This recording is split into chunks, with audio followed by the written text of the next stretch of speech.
Yo! What's up mga kapalaboy? Panibagong adventure na naman nga po pala yung ating gagawin. Kaya ano pang hinihintay nyo? Tara, samahan nyo ako. Let's go!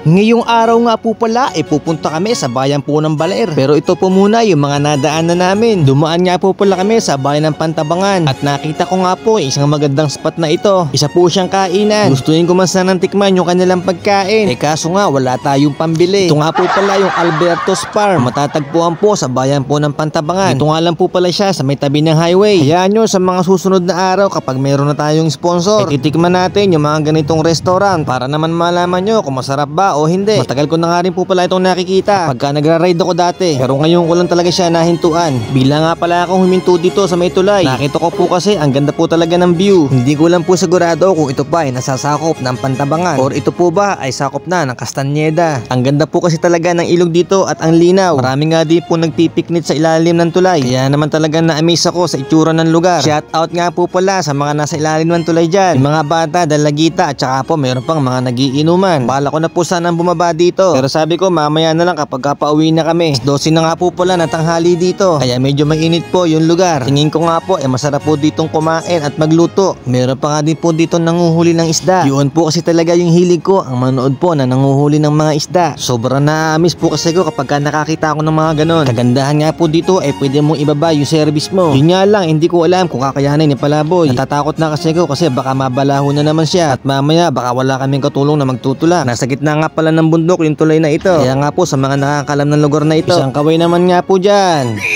Nagugutom na nga pala ako sa mga oras na ito, kaya gusto ko na rin bumaba. Ang problema nga po kasi baka masyado kami magtagal dito at hindi na namin mapuntahan yung aming target destination. Pwede nga po pala maligo yung mga bata dito kasi mababaw nga po pala yung tubig. Hindi po katulad ng ibang tulay na sobrang lalim ng tubig. Kaya sa mga susunod na punta ko dito ay hindi ko na talaga palalampasin ang pagkakataon para pumunta dito at magluluto ako ng masarap na potahe. Medyo kinakabahan nga pala ako sa pwesto ko kasi nga po medyo maliit lang po yung tulay, kaya konti pagkakamali lang ng isang driver pwede ko maging isang kwento na lang. Kaya dito ko po nalaman ang buhay pala ng vlogger ay hindi basta-basta. Hindi mo masasabi yung aksidente. Maraming oras yung ilalaan mo para sa mga ganitong mga bagay para makagawa ka lang ng isang magandang content na para ipanood sa mga viewers o friends mo. Kaya sana naman po suportahan po natin ang mga vloggers kasi mga dugot pawis din po yung kanilang mga ginagawa. Kaya i-share mo na, i-follow mo na yung aking video. Paano mga kapalaboy, hanggang dito na lang po. Hanggang sa muli po natin pagkikita. Mag-iingat po kayo sa inyong mga biyahe at lagi po tayo magdadasal bago po tayo umalis ng bahay. Sana sa mga susunod na pupuntahan ko nandiyan naman po sa lugar nyo. Kaya pakilagay na lang po sa comment section yung inyong lugar para minsan po mabisita ko. Paalam! Meow meow meow!